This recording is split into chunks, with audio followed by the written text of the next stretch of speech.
K Kunhalikutty, ലീഗിന്റെ സമുന്നതനായ നേതാവ്, ഇന്നലെ ഒരു മലയാളം ചാനലിൽ, ഒരു പുതിയ മലയാളം ചാനലിൽ കൊടുത്ത അഭിമുഖത്തിൽ അദ്ദേഹത്തിന്റെ വായിൽ നിന്നും അറിയാതെ വന്ന ഒരു വാക്ക് എനിക്ക് ഒരുപാട് സംശയങ്ങൾ ഉണ്ടാക്കിയിട്ടുണ്ട്.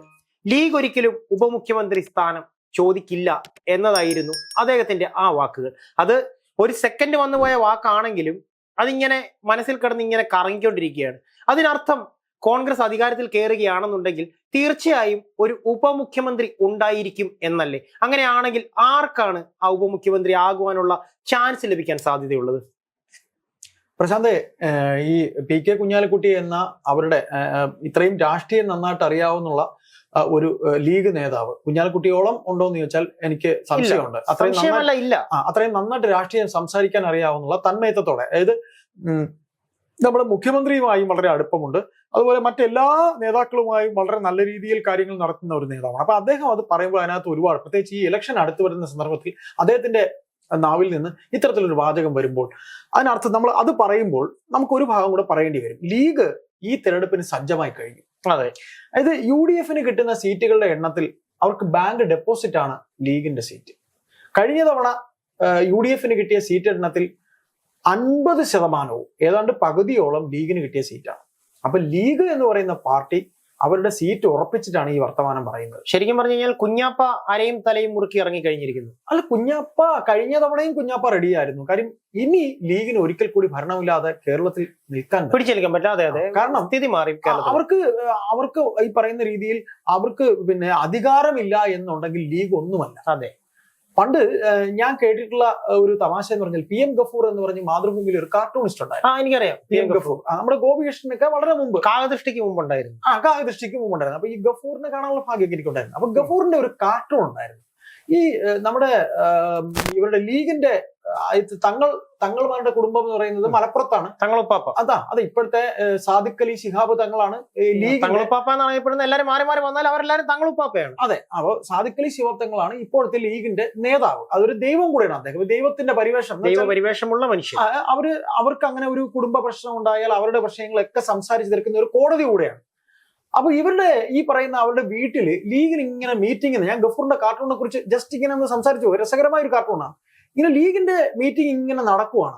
അതനുസരിച്ച് ആ നാട്ടിലെ കോഴികളുടെ എണ്ണവും കുറഞ്ഞുകൊണ്ടിരിക്കുക. കാര്യം അവർക്ക് ബിരിയാണി കൂടെ കഴിച്ചുകൊണ്ട് ഭക്ഷണം പ്ലസ് ചർച്ച അങ്ങനെ വരുമ്പോ ആ കാർട്ടൂൺ ഇങ്ങനെയാണ്. ഭാര്യയോട് ഭർത്താവ് പറയുകയാണ്, ഇനിയിപ്പോ ഈ നാട്ടിലെ കോഴികളുടെ എണ്ണമൊക്കെ കുറഞ്ഞാൽ ഇനി എന്ന് കഴിയും ഇവരെ മീറ്റിംഗ് ലീഗിന്റെ എന്ന് പറയുന്നത് പോലെ ലീഗിനെ സംബന്ധിച്ച് ലീഗ് ഇപ്പൊ നമ്മൾ തമാശയ്ക്ക് ലീഗിനെ പറഞ്ഞതാണ്. ലീഗ് എന്ന് പറഞ്ഞാൽ ഇപ്പൊ UDF മുന്നണിയിൽ അവർക്ക് ഏറ്റവും വിശ്വസിക്കാവുന്ന ഒരു പാർട്ടിയാണ്. എന്ന് വെച്ചാൽ കൃത്യമായി വോട്ട്, കൃത്യമായി സീറ്റ് ഉള്ള ഒരു പാർട്ടി. ലീഗിന്റെ വോട്ടുകൾ പുറത്തേക്ക് പോവില്ല. അപ്പൊ നമ്മൾ കഴിഞ്ഞ ദിവസം പൊന്നാനിയെ കുറിച്ച് പറഞ്ഞു, മലപ്പുറം ജില്ലയെ കുറിച്ച് പറഞ്ഞു. അത് പ്രശാന്തിനോട് എനിക്കത് പറഞ്ഞു പോകാതിരിക്കാൻ കഴിയില്ല. ഈ പൊന്നാനി വാർത്ത വന്നു കഴിഞ്ഞ് ഞാൻ എൻ്റെ ഒരു സുഹൃത്ത് EK ഇമ്പിച്ചി ബാബയുടെ സഹോദരി പുത്രൻ, എൻ്റെ ഒരു സുഹൃത്താണ്, വളരെ അടുത്തൊരു സുഹൃത്താണ്. അപ്പോൾ അദ്ദേഹത്തിന് ഞാൻ ഈ വീഡിയോ അയച്ചു കൊടുത്തു. അഷ്റഫ് എന്നാണ് പേര്.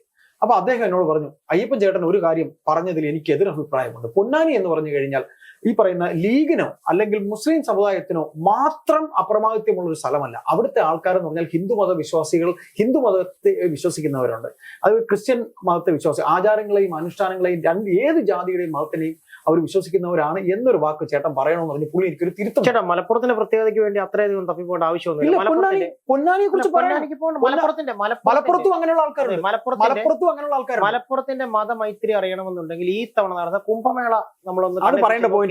മനസ്സിലാക്കാവുന്ന ഒരു കാര്യമാണ്. കാരണം കുംഭമേള സമയത്ത് അവിടെ കുംഭമേള കൂടാനെത്തുന്ന ഹിന്ദുക്കൾക്ക് വേണ്ടി കുടിവെള്ളം ഒരുക്കിയതും അവർക്കുള്ള ആഹാര സംവിധാനങ്ങൾ ഒരുക്കിയതും മുസ്ലിം ജനതയാണ് ആണല്ലോ പ്രശാന്ത്. അതുപോലെ തന്നെ ഈ അവരെ മാറ്റി നിർത്തേണ്ടല്ല കേട്ടോ. അത് പറയുമ്പോഴേക്കും എനിക്കത് പൂർണ്ണമായിട്ടും എന്റെ വാദങ്ങൾ എനിക്ക് പറഞ്ഞേ പറ്റുള്ളൂ. ഞാൻ മലപ്പുറത്ത് ജീവിച്ചിട്ടുള്ളവരാണ്, മലപ്പുറത്ത് താമസിച്ചിട്ടുള്ളവരാണ്, കോഴിക്കോട് താമസിച്ചിട്ടുള്ളവരാണ്. എനിക്കറിയാവുന്നതാണ്, ഒരു പെരുന്നാളിന് വന്നു കഴിഞ്ഞാൽ അവരുടെ വയറ് നിറയ്ക്കുന്നതിനൊപ്പം തന്നെ ഒരു പാത്രം അത് അയൽവക്കത്തുള്ള ഹിന്ദു ആണോ ക്രിസ്ത്യനാണോ നോക്കാതെ അവർക്ക് വേണ്ടി നീട്ടിക്കൊടുത്ത് ശീലിച്ചവരാണ് അവിടുത്തെ ഓരോ മുസ്ലിം ജനതയും. ഈ പറയുന്ന മലപ്പുറത്തെ ഓരോ മുസ്ലിം ജനതയും അവർക്ക് ഇവിടെ ഹിന്ദുവും ക്രിസ്ത്യനും മുസൽമാനും ഇല്ല. അതൊക്കെ നമ്മുടെ മനസ്സിലാണ്, മറ്റുള്ള ജില്ലക്കാരുടെ മനസ്സിലാണ്. അവൻ മുസ്ലിമാണ്, മുസൽമാനാണ്, അല്ലെങ്കിൽ മറ്റേ ഈ പറയുന്ന നമ്മുടെയൊക്കെ നാട്ടിൽ അവൻ മേത്തനാണ് എന്ന് പറയുന്നത് അവിടെയാണ്. മലപ്പുറത്ത് പക്ഷെ അങ്ങനല്ല. ഹിന്ദുവും മുസ്ലിമും ക്രിസ്ത്യാനിയും ഒരുമിച്ച് കൈകോർത്ത് പോകുന്ന ഒരു ജില്ലയാണ് ഈ പറയുന്ന മലപ്പുറം എന്ന് പറയുന്നത്. മലപ്പുറത്ത് ഒരിക്കലും ഇപ്പൊ പറഞ്ഞ പോലെ തന്നെ ലീഗിന്റെ ഒരു വോട്ടിനെ കുറിച്ച് നോക്കേണ്ട ആവശ്യം.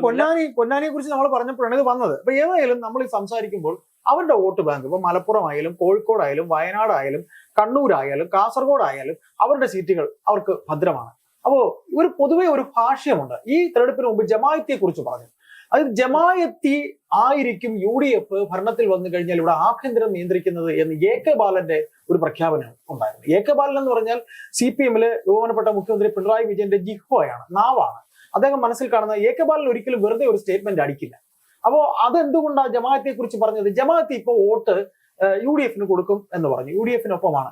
ഈ ജമാഅത്ത് കഴിഞ്ഞ 40 വർഷമായിട്ട് ആരൊപ്പമാണ് നിന്നത്? LDF-നൊപ്പമാണ്. ഇപ്പൊ മാറിക്കഴിഞ്ഞപ്പോ ഉടനെ തന്നെ ഈ പറയുന്ന ബഹുമാനപ്പെട്ട ബാലന്റെ സ്റ്റേറ്റ്മെന്റ് വരുന്നു. എന്താ പറയാ? അത് ഈ പറയുന്ന ജമാഅത്തായിരിക്കും ആഭ്യന്തരം ഭരിക്കുന്നത്. ഇങ്ങനെ ഒരു മിസ്അണ്ടർസ്റ്റാൻഡിങ് ലീഗിനെ കുറിച്ചുണ്ട്. ലീഗ് ഭരണത്തിൽ വന്നു കഴിഞ്ഞാൽ മുസ്ലിം പ്രീണനം കൂടും. അത് പറയപ്പെടുന്നതിന്റെ കാരണം ഉമ്മൻചാണ്ടി സാറിന്റെ മന്ത്രിസഭയിൽ 5ാമതൊരു മന്ത്രി കൂടെ വേണമെന്ന് പറഞ്ഞവരാണ് ആര്? ഇവർ. അങ്ങനെയുള്ളവരെ എങ്ങനെ വിശ്വസിക്കും ലീഗിനെ എന്നൊരു വർത്തമാനം ഈ കേരളത്തിൽ രാഷ്ട്രീയത്തിന് അതീതമായി ജാതി സ്പർദ്ധയുടെ ഫലമായി ഭൂരിപക്ഷ സമുദായം പറയാറുണ്ട്. അതിനെയാണ് കുഞ്ഞാലിക്കുട്ടി സാഹിബ് ഖണ്ഡിച്ചിരിക്കുന്നത്. കുഞ്ഞാലിക്കുട്ടി സാഹിബിന്റെ ഖണ്ഡനം എന്ന് പറയുന്നത്, ഞങ്ങൾക്ക് ഉപമുഖ്യമന്ത്രി പദവും വേണ്ട, നിങ്ങൾ ഉദ്ദേശിക്കുന്ന ആൾക്കാരല്ല ഞങ്ങൾക്ക് അർഹതപ്പെട്ടത് ഞങ്ങൾക്ക് മതി. മറ്റൊന്ന്, താങ്കൾ പറഞ്ഞതുപോലെ ഉപമുഖ്യമന്ത്രി പദമോ മുഖ്യമന്ത്രി പദമോ കോൺഗ്രസ് എടുക്കുകയാണെങ്കിൽ എടുത്തോട്ടെ.